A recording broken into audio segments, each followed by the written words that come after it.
भेड़िया या वुल्फ जंतु जगत में सबसे बदनाम है।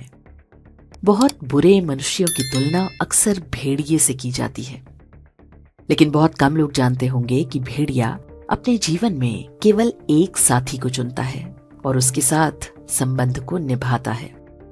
प्रकृति ने उन्हें ऐसा ही बनाया है, लेकिन इस विशेषता का लाभ क्या है?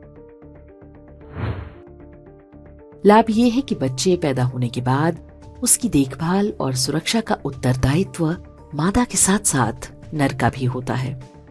अर्थात भेड़िए के बच्चे अपने पिता और माता दोनों के साथ रहते हैं।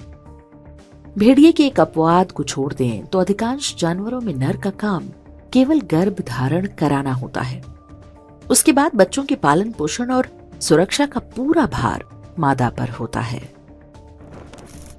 मनुष्य जाति की भी मूल प्रवृत्ति कुछ कुछ ऐसी ही रही होगी। परिवार, समूह और समाज के विकास के साथ इस पार्श्विक प्रवृत्ति को हतोत्साहित किया जाने लगा। प्रयास ये कि संतान को माता और पिता दोनों का साथ, संस्कार और सुरक्षा मिले। माता पिता ही नहीं, उसे दादा दादी, नाना नानी, चाचा बुआ, मामा मौसी सहित पूरे कुटुंब और पास पड़ोस के लोगों से भी स्नेह, प्रेम और सुरक्षा मिलती रहे।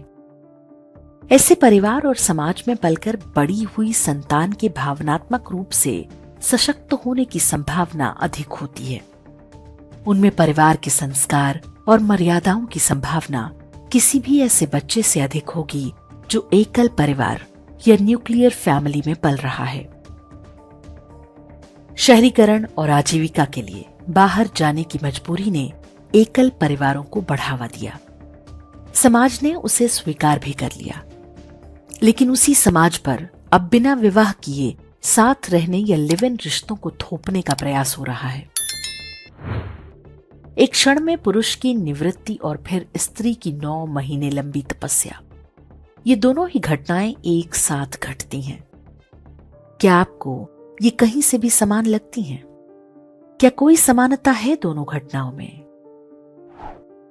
एक दिन में 86,400 सेकंड होते हैं। अब इसे 9 महीनों से गुणा कर लीजिए। दोनों घटनाओं का अंतर कितना बड़ा है, ये समझ में आ जाएगा। तकनीकी रूप से एक पुरुष 9 महीने में सैकड़ों स्त्रियों को गर्भवती कर सकता है, पर एक स्त्री 9 महीने में केवल एक बार गर्भ धारण कर सकती है। सैकड़ों स्त्रियों को गर्भ धारण कराने के पश्चात भी क्या पुरुष के जीवन पर कोई संकट आता है? क्या उसे कोई कष्ट उठाना अथवा तपस्या करनी पड़ती है? जबकि स्त्री को 9 महीने न केवल अपने प्राणों की रक्षा करनी होती है, बल्कि अपने अंदर पल रहे गर्भ को भी बचाना होता है। फिर वो कौन लोग हैं जो कहते हैं कि स्त्री और पुरुष समान होते हैं? समानता की ऐसी बातें या तो आडंबर हैं या कोरी मूर्खता। तो जो लिव इन रिलेशन समानता की ऐसी खोखली धारणा पर बनाए जाते हैं, उनका दुष्परिणाम कौन झेलता है? लिव इन रिलेशनशिप में लूजर कौन है? लूजर है बच्चा, क्योंकि बहुत संभावना है कि आगे चलकर पिता की छाया भी उसे ना मिले। यह भी संभव है कि उसे पिता का नाम भी पता ना चले। मां अपने बच्चे से प्रेम के कारण कदाचित संबंध निभा भी ले, पर यदि वो किसी दूसरे पार्टनर के पास जाती है तो वो बच्चे के प्रति कैसा होगा, ईश्वर ही जाने। बच्चों के प्रति होने वाले जघन्यतम अपराधों में अक्सर ऐसे ही सौतेले पिताओं और माताओं की भूमिका होती है। ऐसे बच्चे सभी प्रकार के अपराधियों का आसान शिकार होते हैं। ऐसी घटनाएं जब तक इक्का दुक्का होती हैं, तब तक समाज पर बहुत व्यापक प्रभाव नहीं पड़ता। किंतु यदि ज़कात के पैसे पर हमारी बेटियों को फंसाने और उन्हें 35-35 टुकड़ों में काटने का उद्योग ही चल पड़ा हो, तो समझ लीजिए कि स्थिति भयावह है। विवाह शब्द को निकाह या मैरिज से अनुवादित करके कलंकित न करें। हमारे धर्म में विवाह कॉन्ट्रैक्ट नहीं, बल्कि एक ऐसा दैवीय संबंध है जो कि परिवार का और अंततः समाज का कल्याण करता है। निकाह तब तक पूरा नहीं माना जाता जब तक मेल फीमेल शारीरिक संबंध न बना लें। किंतु विवाह की परिभाषा ये नहीं है। विवाह को समझने के लिए हमें 10वीं शताब्दी में अद्वैत वेदांत के आचार्य वाचस्पति मिश्र की कथा जाननी चाहिए। वाचस्पति मिश्र का विवाह छोटी उम्र में ही हो गया था। जब वे शिक्षा पूरी करके घर लौटे तो उन्होंने अपनी मां से वेदांत दर्शन पर टीका लिखने की आज्ञा मांगी।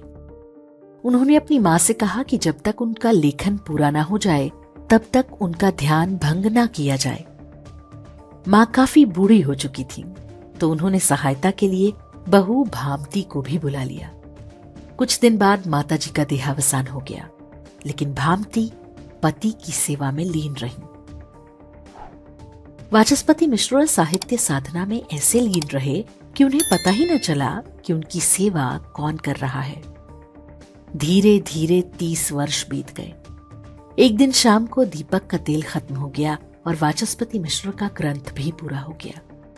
भामती अपना काम छोड़कर दीपक में तेल डालने लगी। आचार्य वाचस्पति ने किताबों से सिर उठाया तो सामने खड़ी नारी को देखा, किंतु पहचान नहीं पाए। उन्होंने पूछा, हे देवी, आप कौन हैं? नजरें झुकाकर सामने खड़ी भामती ने कहा, हे देव, मैं आपकी पत्नी हूं। वाचस्पति मिश्र ने पूछा कि तुम्हें क्या चाहिए? उनकी पत्नी ने कहा कि नाम।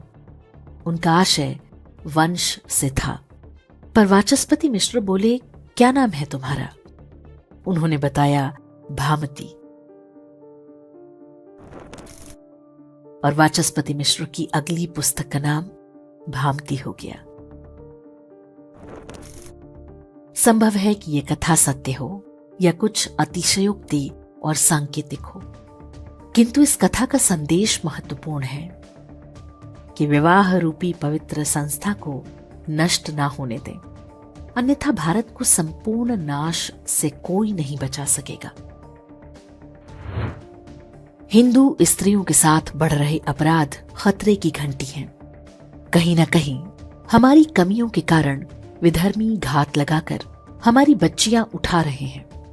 हर घर में बच्चियों को इन दानवों से बचाया जाए। हर घर में ऐसी घटनाओं की चर्चा हो। विवाह का अर्थ और महत्व स्त्रियों को भी समझना होगा और पुरुषों को भी। तभी हमारे बच्चे सुरक्षित होंगे, तभी हम स्वस्थ परिवार, समाज और देश की रचना कर पाएंगे।